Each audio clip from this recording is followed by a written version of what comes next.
இணையதள தேரிலேறி உலகெல்லாம் வலம் வரும் இசை முரசு வானொலி. இது இதயங்களை இணைக்கும் வானொலி.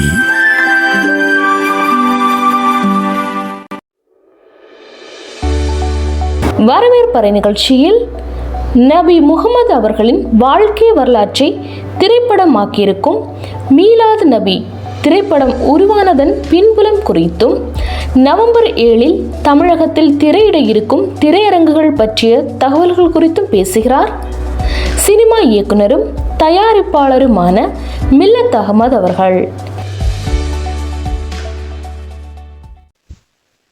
இசை முரசு FM இணைய வானொலி நேயர்கள் அனைவருக்கும் நெஞ்சம் நிறைந்த சலாம், அஸ்ஸலாமு அலைக்கும். இன்றைய வரவேற்பறை நிகழ்ச்சியில் நாம் சந்தித்து உரையாட இருப்பது மீலாதுன் நபி என்னும் பயோபிக் திரைப்படத்தை, வாழ்வியல் சார் திரைப்படத்தை தமிழகத்தில் ஏற்கனவே அக்டோபர் 31, 2025 அன்று அறிமுகப்படுத்தி இப்போது 2ஆம் கட்ட வெளியீட்டிற்காக நவம்பர் 7 தயார் செய்து தமிழகத்தின் பல்வேறு பகுதிகளிலும் புதுச்சேரியில் காரைக்கால் பகுதியிலும் வெளியிட இருக்கக்கூடிய ஒரு அற்புதமான திரை இயக்குனர், தயாரிப்பாளர், எழுத்தாளர், கதையாசிரியர், திரைத்துறை சார்ந்து ஏற்கனவே ஆந்தை என்னும் திரைப்படத்தை ஒரு புதிய முயற்சியோடு தமிழுக்கு தந்த ஒரு திரை இயக்குனர், தயாரிப்பாளர் திரு மில்லத் அகமது அவர்கள் இந்த நிகழ்ச்சியில் கலந்து கொண்டிருக்கிறார்கள்.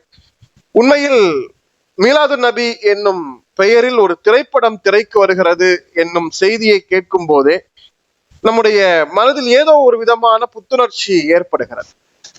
ஏனென்றால் இதுவரை பெருமானார் குறித்து நிறைய விமர்சனங்கள், நிறைய இஸ்லாத்திற்கும் இஸ்லாமியர்களுடைய கருத்தியலுக்கும் எதிராக ஊடகங்களினுடைய சித்தரிப்புகள் வந்து கொண்டிருந்த காலகட்டத்தில் திரைத்துறையில் இஸ்லாத்திற்கான இடம் என்ன என்பதை பற்றியே ஒரு விவாதம் பெரிய அளவில் நடைபெற்றுக் கொண்டிருக்கிற இந்த காலகட்டத்திலும் கூட உண்மையில் திரைத்துறையினுடைய அல்லது திரைப்படத்தினுடைய ஸ்கிரீனுடைய வேல்யூவை ஒரு ஆக்கப்பூர்வமாக, பாசிட்டிவாக, ஒரு முழுமையான கருத்தியலுக்கு பயன்படுத்தினால் அது நிச்சயமாக வெற்றி தரும் என்பதை அடிப்படையாக கொண்டு பெருமானாருடைய வாழ்வியலை, ஹதீஸுகளை, அவர்கள் போதித்த நற்போதனைகளை திரையில் கொண்டு வந்து சேர்த்திருக்கக்கூடிய திரு மில்லத் அகமதுடைய முயற்சி பாராட்டுக்குரியது. அது மட்டுமல்ல, உருவப்படங்களுக்கு எதிரான சிந்தனையை அடிப்படையாக கொண்டு ஹீரோ என்கிற ஒரு உருவம், ஒரு கதாபாத்திரத்திற்கான ஒரு முகம், அந்த முகம் சார்ந்த அடையாளம் இல்லாமல் ஒரு திரைப்படம் உருவாகி இருக்கிறது. எனக்கு தெரிந்து தமிழில் இது முதல் முயற்சி. மற்றைய நாடுகளில் அல்லது வேறு மொழிகளில் இது போன்ற சில முயற்சிகள் இருந்திருக்கலாம். ஆனால் தமிழில் ஹீரோ முகம் இல்லாத ஒரு திரைப்படம் தமிழில் உருவாகி இருக்கிறது என்கிற இந்த முதல் விஷயத்திற்காகவே அவர்களை சாதனையாளராக பாராட்டலாம். அப்படியான இந்த திரைப்படம் முகமது நபி ஸல்லல்லாஹு அலைஹி வஸல்லம் அவர்களை பற்றிய வாழ்வியலில் என்ன சொல்கிறது, திரைப்படத்தினுடைய பின்னணி என்ன, திரைக்கு இதை கொண்டு வருவதில் இருந்த முயற்சி பின்பலம் என்ன என்பது பற்றியெல்லாம் இன்றைய வரவேற்பறை நிகழ்ச்சியில் விரிவாக பேச இருக்கிறோம். அத்தோடு தமிழகத்தின் பல்வேறு பகுதிகளில் வரும் நவம்பர் 7 வெளியிட இருக்கக்கூடிய இந்த திரைப்படத்தினுடைய வெளியீடுகள் குறித்தும் பேச இருக்கிறோம். இப்போது நம் அனைவர் சார்பிலும் திரு மில்லத் அகமது அவர்களை அன்போடு வரவேற்றுக் கொள்வோம். அஸ்ஸலாமு அலைக்கும் சார். அலைக்கும் ஸலாம் வரஹ்மத்துல்லாஹி வபரகாத்துஹு. அல்ஹம்துலில்லாஹ், உண்மையிலேயே நிறைந்த பாராட்டுக்கள். ஏன்னா திரைத்துறை என்கிற பார்வையில் முஸ்லிம்கள் வைத்திருக்கக்கூடிய கருத்தியலை மாற்றுவதற்கு உங்களுடைய பெரிய முயற்சி இதுக்குள்ளால் இருக்கிறது என்பது ஒன்று. இரண்டாவது, ஒரு அற்புதமான ஊடகத்தை ஆக்கப்பூர்வமாக பயன்படுத்த முடியும் என்பதை நிதர்சனமாக செய்து காட்டியிருக்கிறீர்கள். முதலில் இந்த முயற்சிக்கு, இந்த வெளியீட்டிற்கு எங்களுடைய மனப்பூர்வமான பாராட்டுகள் சார். நன்றி நன்றி. எல்லா புகழும் இறைவனுக்கே. அல்ஹம்துலில்லாஹ். இப்ப தொடர்ந்து நாம இந்த திரைப்படம் பற்றியும் அதனுடைய வெளியீடுகள் பற்றியும் பேசுவோம். அதற்கு முன்னால் நம்முடைய நிகழ்ச்சியினுடைய மரபுப்படி நீங்கள் ஏற்கனவே ஆந்தை என்னும் திரைப்படத்தை வெளியிட்டதோடு நம்முடைய இசை முரசு FM இணைய வானொலியின் ஒரு நேர்முக சந்திப்பை நிகழ்த்தி இருந்தாலும் கூட இந்த நிகழ்ச்சியை கேட்டுக்கொண்டிருப்பவர்களுக்காக உங்களை பற்றி ஒரு சுருக்கமான அறிமுகத்தை நம்ம நேயர்களுக்கு.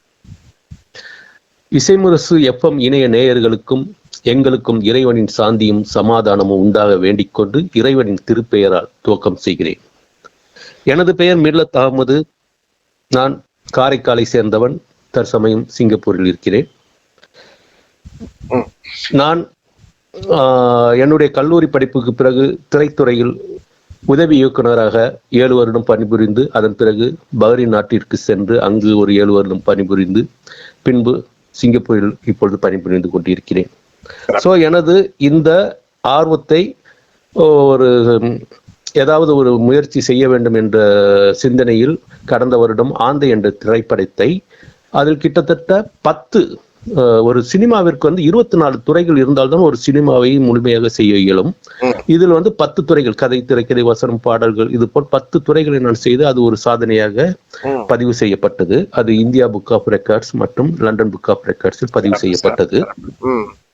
அடுத்து இந்த மீலாது நபி திரைப்படம் எனது 10 ஆண்டு கால ஒரு முயற்சி. இது நான் பல முறை இதை உருவாக்க வேண்டும் என்று 2 முறை தோல்வியை சந்தித்தேன். காரணம், இதை படமாக்குவது மிகவும் எளிதல்ல. ஏன்னா இந்த கதையின் நாயகன் முகமது நபி ஸல்லல்லாஹு அலைஹி வஸல்லம் அவர்களை காட்டாமல் ஒரு கதையை சொல்ல வேண்டும், அவர்களை காட்டக்கூடாது. அப்ப அதுக்கு எப்படி செய்ய முடியும்? நம்ம ஒரு கார்ட்டூனா பண்ணா அது கார்ட்டூன் வகையில சேர்ந்துடும். அப்ப இந்த முயற்சி எல்லாம் இது பண்ணும்போது தற்போதைய தொழில்நுட்பம், அறிவியல் தொழில்நுட்பம், செயற்கை நுண்ணறிவு, ஏஐ என்ற அறிவியல் நுட்பத்தால் இது சாத்தியமானது. இதில் கிட்டத்தட்ட 30 நிமிடத்திற்கு மேல் ஏஐ காட்சிகள் நாங்கள் அமைத்திருக்கிறோம். மேலும் இதில் உலமா பெருமக்கள் 3 பேர், நமது அப்துல் கயீம் இமாம் அவர்கள், உமர் ரில்வான் அவங்க காயல் பட்டணத்தை சேர்ந்தவங்க, அந்த இமாம் அவர்கள், சதகத்துல்லா இமாம் அவர்கள், 3 பேரும் ரசூலுல்லாவின் வாழ்க்கையை கதையாக சொல்லி கொண்டு வருவார்கள். அதுவும் போர் அடிக்காமல் ஒரு கரெக்டா அந்த ஒரு நிமிஷம் அந்த டைம்ல தான் வருவாங்க, மாறி மாறி சொல்லிட்டு வருவாங்க. ஏன்னா ஒரே இமாம் வச்சு சொல்லியிருந்தா அது பயான் மாதிரி ஆயிடும், அது நமக்கு ஒரு அலுப்பு தட்டுவிடும். அதுவே அது கொண்டு வருவாங்க. அதுக்கப்புறம் கதையை பாடல்கள் மூலம் நான் நகர்த்தி செல்கிறோம். கிட்டத்தட்ட இதில் 10 பாடல்கள் இருக்கின்றன. அந்த பாடல்களை நாகூர் ஹனீஃபா மகான் நண்பர் ஹனீஃபா நௌசாத் பாடியிருக்கிறாங்க. அப்புறம் ஜென்டில்மேன் சாகுல் அமீது அவங்களுடைய தம்பி சம்சுதீன் அவங்க பாடியிருக்காங்க. அப்புறம் யூடியூப்ல ரொம்ப ஃபேமஸா இருக்கிறாங்க, ஹனீஃபாவுடைய ஃபீமேல் வாய்ஸா இருக்கிறாங்க, அவங்க ரஹீமா அவங்க பாடியிருக்கிறாங்க. அப்புறம் சூப்பர் சிங்கர் ஃபரிதா அவங்க பாடியிருக்கிறாங்க. சிறப்பு. இந்த பாடல்கள் மூலம் கதை நகருது. ஒரு உதாரணத்துக்கு சொல்ல போனா மெகராஜ் எடுத்துக்கிட்டோம்னாக்கா அது படிக்கணும்னாக்கா கிட்டத்தட்ட ஒரு 80 பக்கமாவது வரும் புத்தகத்துல படிக்கணும்னாக்கா. இதை அதீதா சொன்னா கிட்டத்தட்ட 1 மணி நேரம் சொல்லுன்னு. இதை கேட்கறதுக்கு இப்ப உள்ள இளைய சமுதாயம் தயாரா இல்ல. ஆக்சுவலா இந்த படத்தை 30 வினாடிகள்ல பார்த்து பழகிட்டாங்க. ஆமா, ரீல்ஸ் மூலத்துல இருக்கிறாங்க.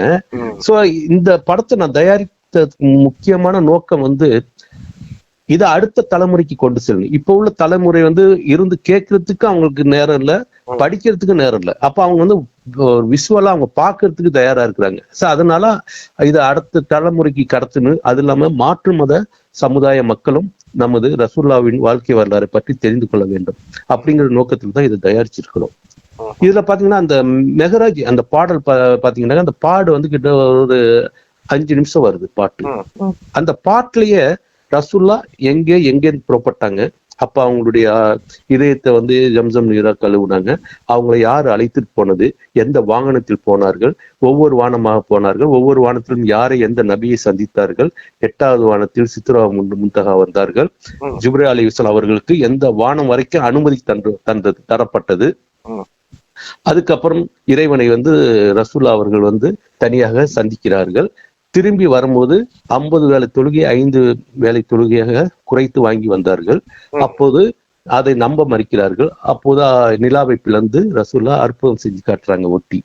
இது அப்படியே அந்த ஒரு பாடல்ல நம்ம கிராபிக்ஸ்ல பண்ணிருக்கோம். ஓ சரி, சிறப்பு. இந்த ஒரு பாட்டை பார்த்தாவே இள தலைமுறைக்கு பாடலை பார்க்கணும் அப்படிங்கிற ஒரு தூண்டுதல் மனசுக்குள்ள உருவாகும் ஒவ்வொருத்தங்களுக்கும்.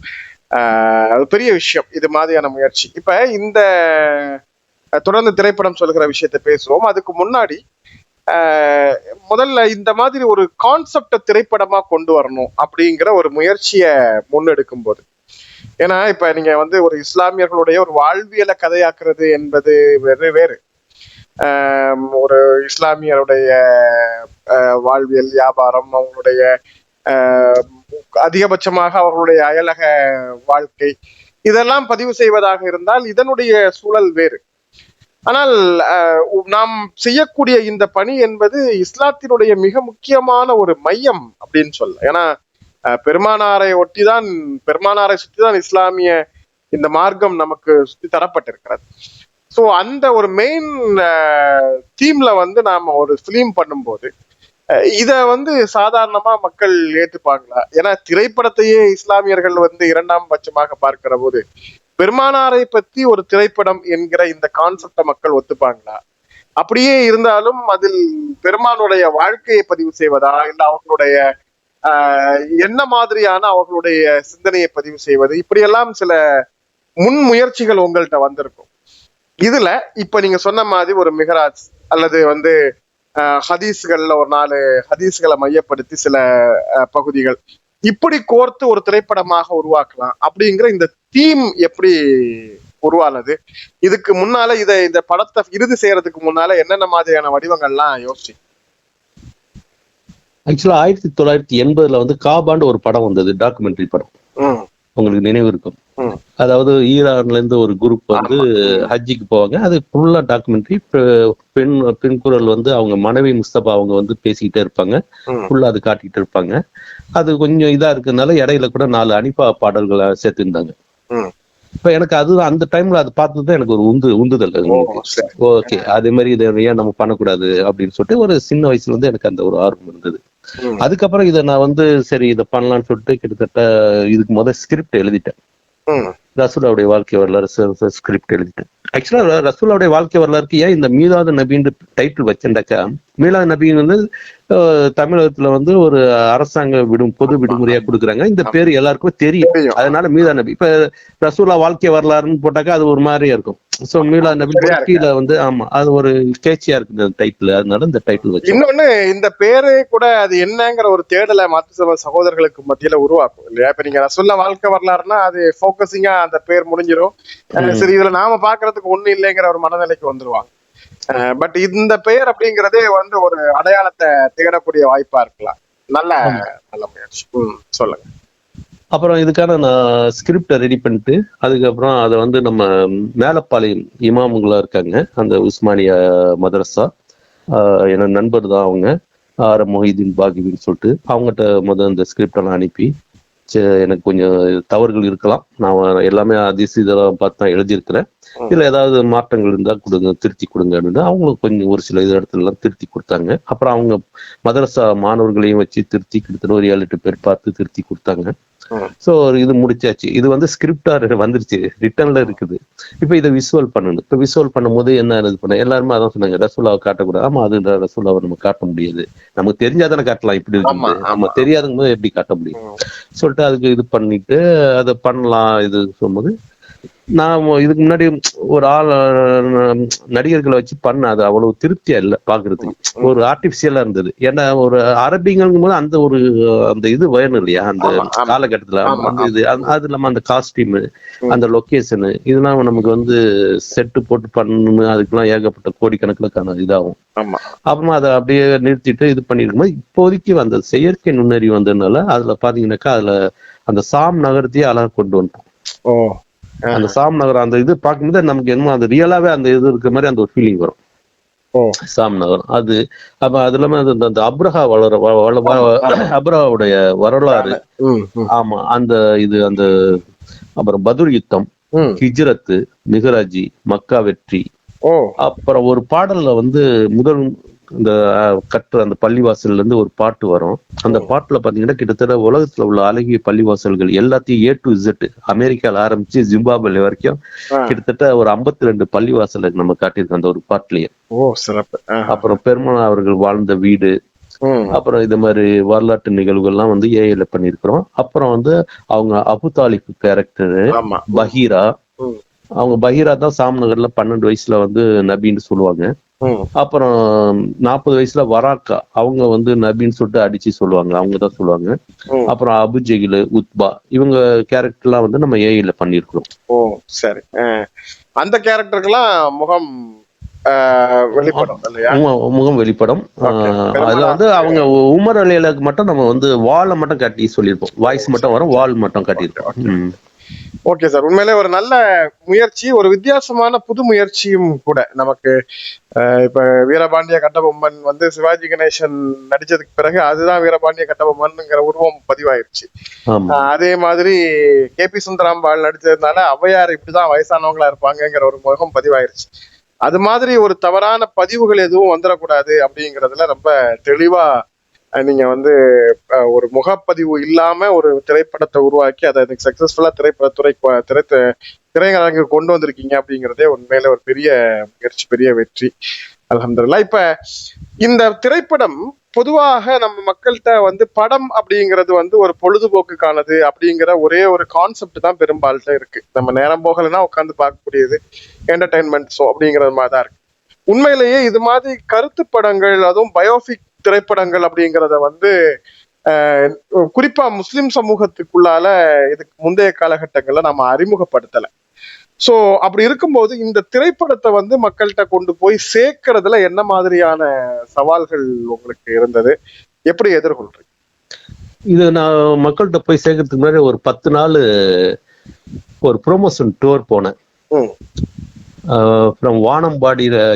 வாணியம்பாடியில இருந்து திருநெல்வேலி வரைக்கும் ஒரு இது. எனக்கு அந்த பயணத்துல வந்து எனக்கு ஃபுல்லாவே எனக்கு வந்து உதவி செஞ்சது வந்து இந்திய யூனியன் முஸ்லீம் லீக். ஏன்னா இந்த படத்தை வந்து பொதுச் செயலர் அண்ணன் அபுபக்கர் அவங்க வந்து பார்த்துட்டு நல்லா இருக்கு, உனக்கு என்ன உதவி வேண்டாலும் செய்யற சொல்லுன்னாங்க. இதே மாதிரி நான் ஒவ்வொரு ஊருக்கு போறேன், எனக்கு வந்து கான்டாக்ட்ஸ் எல்லாம் வேணும்னு அவங்க லிஸ்டே கொடுத்துட்டாங்க, இந்த ஊர்ல இவங்களை போய் பாரு அவங்க. அது மாதிரி எனக்கு வாணியம்பாடியில இருந்து திருநெல்வேலி வரைக்கும் நான் போன இடத்துல எல்லாமே நல்லா சிறப்பா அந்த இந்தியன் முஸ்லீம் லீக் அவங்க வந்து உதவி செஞ்சாங்க. அவங்களுக்கு முதல்ல நான் நன்றி சொல்லிக் கொள்கிறேன். அப்புறம் வந்து இந்த படத்துல வந்து அதிகமா இப்ப திருநெல்வேலியில வந்து கடைநல்லூர்ல படம் போயிட்டு இருக்கு. இதுல வந்து நம்ம ஆளுங்களை விட அதிகமா இப்ப வந்து பாக்குறது வந்து மாற்று சமுதாய மக்கள் தான் வந்து பாக்குறாங்க. பார்த்துட்டு அவங்களோட கமெண்ட் என்ன சொல்றாங்கன்னாக்கா, முகமது நபியோட வரலாறு எங்களுக்கு தெரியாது, இதை பார்த்துட்டு எங்களுக்கு தெரிஞ்சுக்கிட்டோம். அது இல்லாம 2 மணி நேரம் படம் இது. ஒரு பொதுவா ஒரு டாக்குமெண்ட்ரிங்கும் போது 2 மணி நேரம் யாராலையும் உட்கார்ந்து பார்க்க முடியாது. ஆனா இது வந்து உட்கார்ந்து பாக்குறவங்க அந்த அளவுக்கு ஒரு ஸ்கிரீன் பிளே வந்து நீங்க உட்கார வச்சுட்டீங்க அப்படின்னு சொன்னாங்க. 2வது இதுல வந்து கடைசியா ஒரு மேரேஜ் சாப்டர்னு ஒண்ணு சொல்லியிருக்கேன். இந்த படம் எப்படின்னா ஒரு சாப்டரா போய், ஏன்னா பெருமானார் அவர்களுடைய வாழ்க்கையை வந்து ஒரு சமுத்திரம். அதை நான் 2 மணி நேரத்துல சொல்ல முடியாது. அதனால நான் என்ன செய்யணும், அந்த ஒவ்வொரு சாப்டரா கொண்டு போறேன். சாப்டர்னாக்கா at the age of 10 title வரும், at the age of 25, at the age of 40. இப்போ ஒவ்வொரு வயசுல காலகட்டத்துல அவங்க என்ன செஞ்சாங்க அதை தான் நான் கொண்டு போறேன், பதிவு செஞ்சுட்டு போறேன்.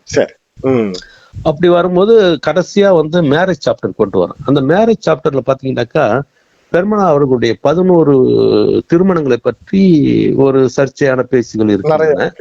ஆமா, அதோட விளக்கத்தை வந்து இமாம்கள் மூலம் நான் அதை வந்து தெளிவுபடுத்துறேன். யார் யாரு, என்னென்ன மனைவி, எந்த காலத்துல பண்ணாங்க, எதுக்கு பண்ணாங்க அப்படின்னு சொல்லிட்டு. அதே மாதிரி ஒவ்வொரு முஸ்லிம்க்கும் 4 திருமணம் செய்து கொள்ளலாம் அப்படிங்கிறது அது ஒரு பெரிய ஒரு கிண்டலான ஒரு இதா இருக்கா. ஆமா, அதையும் நமக்கு விளக்கம் கொடுத்திருக்கோம். அதை கேட்ட எனது இந்த பத்திரிகை நண்பர்கள் வந்து படத்தை பார்த்துட்டு அவங்களே சொன்னாங்க, நாங்களும் பொதுவா வந்து முஸ்லீம் 4 கல்யாணம் பண்ணிக்கலாம் அப்படின்னு தான் நினைச்சிட்டு இருந்தோம். ஆனா இதுல உள்ள விளக்கத்தை பார்த்துக்காம தெரியுது, நீங்கன்னு கிடையாது, யாருமே வந்து 4 கல்யாணம் பண்ணிக்க முடியாது. ஏன்னா முதல் கல்யாணம் 2வது கல்யாணம் பண்ணி முதல் கல்யாணம் மனைவியோட சம்மதம் வேண்டாம், எந்த மனைவி கொடுக்கும்? அது இல்லாம 2 பேரையும் வந்து நம்ம வந்து சரிசமமா எப்படி பாத்துக்க முடியும்? அது ரொம்ப கஷ்டம். அதனால அந்த படத்துலயே நம்ம சொல்றோம், நீங்களே சொல்லுங்க உங்க ஜமாத்துலயோ இங்கேயோ யாராவது ஒரு கல்யாணத்துக்கு போல பண்ணிருக்காங்களா அப்படின்னு சொல்லிட்டு நம்ம அந்த கேரக்டர் மூலமா அதை கேட்க வைக்கிறோம், ஏஐ கேரக்டர் மூலமா. அப்ப இதெல்லாம் கேட்கும்போது அவங்களுக்கு வந்து ஒரு விழிப்புணர்வு, ஓகே இதெல்லாம் இருக்குது, நம்ம தான் தப்பா புரிஞ்சுக்கிட்டோம் அப்படின்னு சொல்லிட்டு இது பண்ணாங்க. இப்ப இன்னைக்கு காலையில கூட திருச்சி முஸ்லீம் லீக் மகளிர் அணி தலைவி அவங்க வந்து கூப்பிட்டு சொன்னாங்க, இந்த படம் திருச்சியில இருக்கு, நாங்க பார்த்தோம், பார்த்துட்டு எங்களோட ஃபீலிங் எப்படி இருந்ததுனாக்கா ஒரு உம்ரா போயிட்டு வந்த ஒரு இது இருந்தது, அந்த அளவுக்கு வந்து நல்லா பண்ணிருக்கீங்கன்னு சொல்லிட்டு பாராட்டினாங்க. என்ன சொன்ன, அல்ஹம்துலில்லாஹ், இது நம்ம எல்லாம் இறைவனுக்கு தான் இந்த புகழ் எல்லாம் போய் சேரும் சொல்லிட்டு அந்த அளவுக்கு நல்லா இது பண்ணிருக்காங்க. ரொம்ப சிறப்பு உண்மையிலேயே. இப்ப வந்து கடந்த அக்டோபர் 31 வந்து திருச்சி மற்றும் திருநெல்வேலி அந்த ரெண்டு பகுதிகளிலையும் முதல் கட்டமா இது வெளியிட்டு இப்ப திரையரங்குகள்ல படம் இருக்கு. இப்ப வரக்கூடிய 7ஆம் தேதி நவம்பர் 7, 2025 இன்னைக்கு இந்த தேதியில எங்கெங்க வெளியிடுறதுக்கான ஏற்பாடு செய்யப்பட்டது? எந்த திரையரங்கு உறுதியானது இப்ப சொல்லலாம், மற்ற பகுதிகளில் எதிர்பார்க்கக்கூடிய பகுதிகளை நிச்சயமா. அதாவது இப்ப உள்ள காலகட்டத்துல அந்த கால சினிமா மாதிரி இல்ல. அந்த கால சினிமா குறைந்த சினிமா திரையரங்கு இருக்கும். அப்ப ஒவ்வொரு படமும் பாத்தீங்கன்னா 50 நாள் 100 நாள் ஓடிட்டு இருந்தது. இப்ப காலகட்டம் இப்ப கிட்டத்தட்ட தமிழ்நாடு ஃபுல்லாவே ஒரு 1000க்கு மேல திரையரங்குகள் இருக்கின்றன. இப்ப அந்த ஒரு வாரம் ஆமா ஒவ்வொரு வெள்ளிக்கிழமையும் பாத்தீங்கன்னா நிறைய திரைப்படம் வருது. போன வாரம் மட்டும் பாத்தீங்கன்னா 10-12 திரைப்படங்கள் வந்தது புதுசு. ஒவ்வொரு வாரமும் வந்துகிட்டு இருக்குது. அப்போ இப்ப பாத்தீங்கன்னா உங்களுக்கு தெரியும், நீங்க கூட என்ன இது ஒரு வேடிக்கையா இருக்குது, முதல் நாள் வெற்றிகரமா 2வது நாள் எல்லாம் போடுறாங்கன்ட்டு. ஆக்சுவலா அவங்க பாத்தீங்கன்னா அந்த காலகட்டத்துல ஆமா அந்த காலத்துல 100 நாள் ஓடுற கலெக்ஷன் இப்ப உள்ள 3 நாள் 4 நாள்லயே எடுத்துடுறாங்க திரைப்படம். அதனாலதான் அவங்க இது மாதிரி பண்ணிட்டு இருக்காங்க. நமக்கு திரையரங்கு கிடைக்காத காரணத்தினால 31ஆம் தேதி ஒரு 3 திரையரங்குல போட்டோம், திருநெல்வேலி மற்றும் திருச்சியில. இப்ப வர்ற 7ஆம் தேதி மேலப்பாளையம் அலங்காரு, அப்புறம் பாபநாசம், காரைக்கால், அப்புறம் இன்னும் ஒரு 4-5 ஊர் பேசிட்டு இருக்கோம். கிடைச்சிச்சுன்னா எல்லாமே இப்ப படம் வெள்ளிக்கிழமை எடுத்தா யாருமே இப்ப சொல்ல மாட்டாங்க. திங்கட்கிழமை செவ்வாய்க்கிழமை தான் சொல்லுவாங்க, ஓகே இந்த படத்தை நாங்க எடுக்க போறோம், நீங்க சொல்லுங்கன்ட்டு. அதனால அந்த திங்கள் செவ்வாய் வரைக்கும் வெயிட் பண்ணாதான் தெரியும் எங்களுக்கு இன்னும் வேற எந்த திரையரங்கு கிடைக்குதுன்ட்டு. இன்ஷால்லா இதை வரக்கூடிய மக்களுக்காக நம்ம இன்னும் இதை கொண்டு போவோம். அந்தந்த பகுதிகளில் இந்த திரைப்படத்தை வெற்றி பெற வைக்க வேண்டியது அந்த பகுதி மக்களுடைய பொறுப்பும் கடமையுமாக இருக்கிறது. ஏன்னா இது போன்று இன்னும் நாம் முஸ்லிம் சமூகத்துக்கும் பொது சமூகத்திற்கும் இந்த திரை என்கிற இந்த ஊடகத்தை பயன்படுத்தி நாம் சொல்ல வேண்டிய செய்திகள் நிறைய இருக்கிறது. இப்படி பெருமானாருடைய எஞ்சிய வாழ்வியல் பகுதிகள் பத்தி சொல்வதற்கு இன்னும் 10 திரைப்படங்கள் இருந்தாலும் போதாது.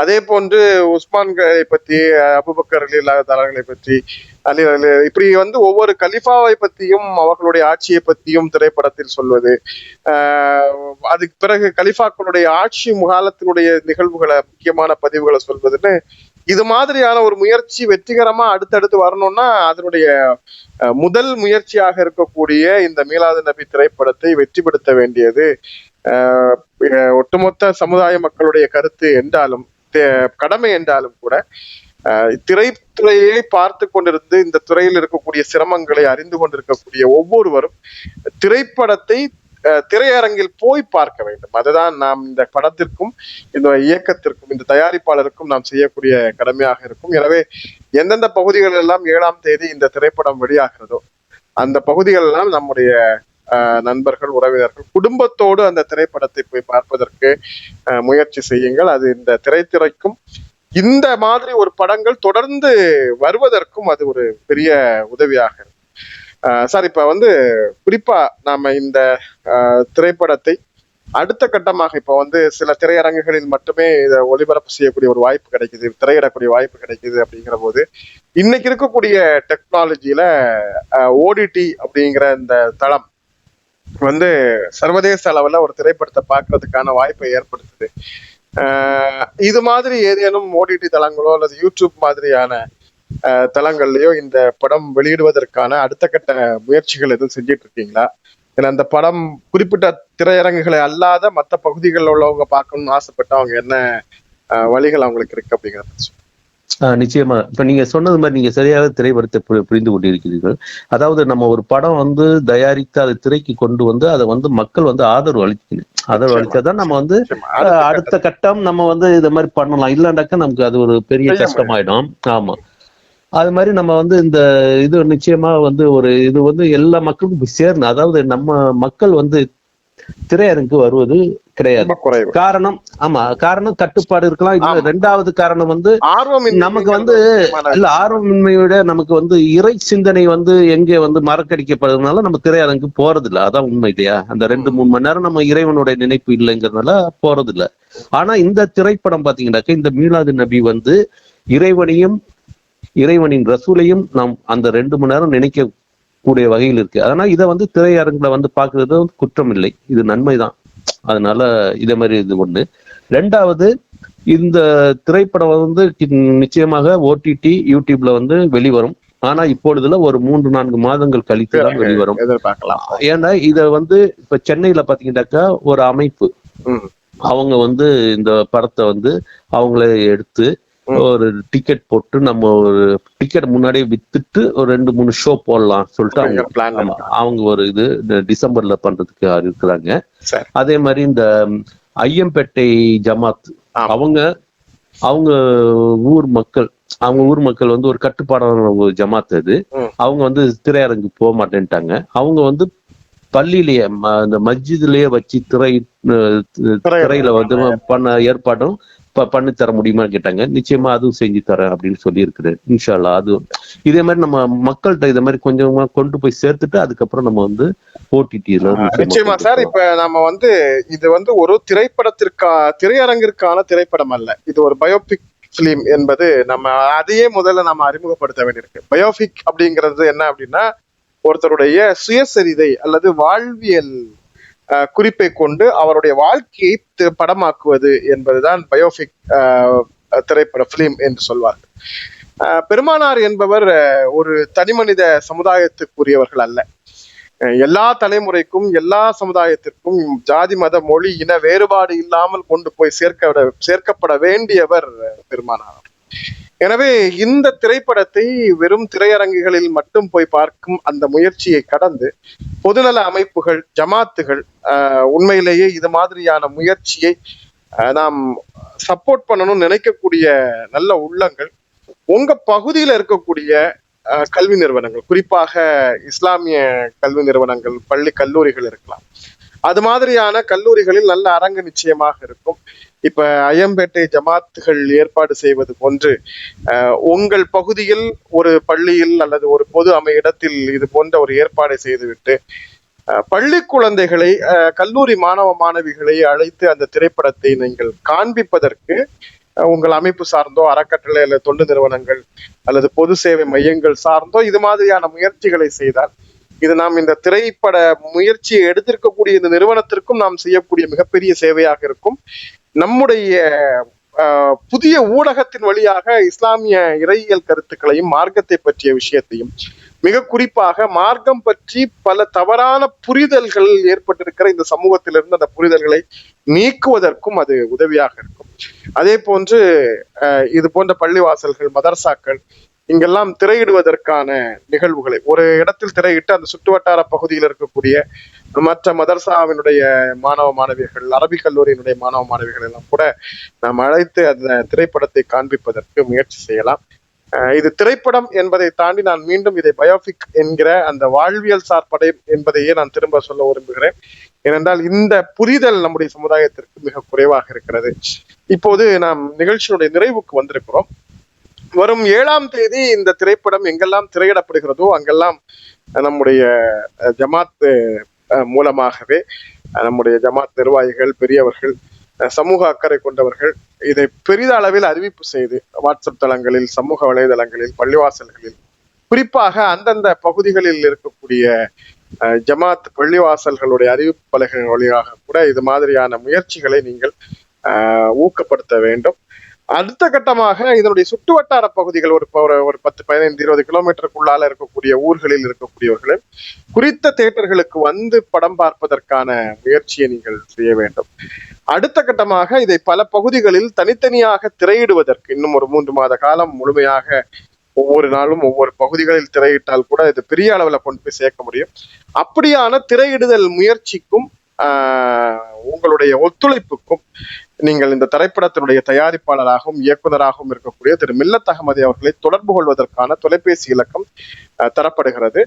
அந்த தொலைபேசி இலக்கத்தை நீங்கள் குறித்துக் கொள்வதற்கு தயாராகுங்கள். இறுதியாக ஒரு கேள்வியோடு நாம் இந்த நிகழ்ச்சியை நிறைவு செய்கிறோம். நிகழ்ச்சியின் நிறைவில் அவருடைய தொலைபேசி இலக்கம் தரப்பட இருக்கிறது, நீங்கள் குறித்துக் கொள்ளலாம்.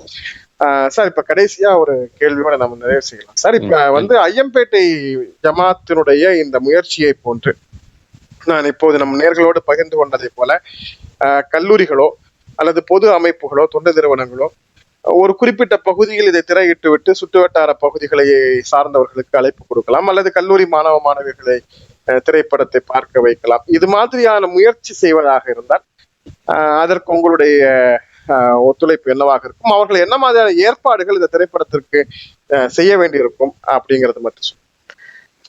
நல்ல கேள்வி இது. இது நமக்கு அவங்களுக்கு அந்த ஒரு சில கல்லூரி இதுல எல்லாம் ஆடிட்டோரியம் இருக்கும், ப்ரொஜெக்டர் இருக்கும். நமக்கு மெயினா ப்ரொஜெக்டர் வேணும். அப்படி இல்லைன்னா இப்ப எல்இடி ஸ்கிரீன் இருக்கு. இப்ப ஐயம்பேட்டை ஜமாத் எல்இடி ஸ்கிரீன் தான் வச்சு ப்ரொஜெக்ட் பண்ண போறாங்க.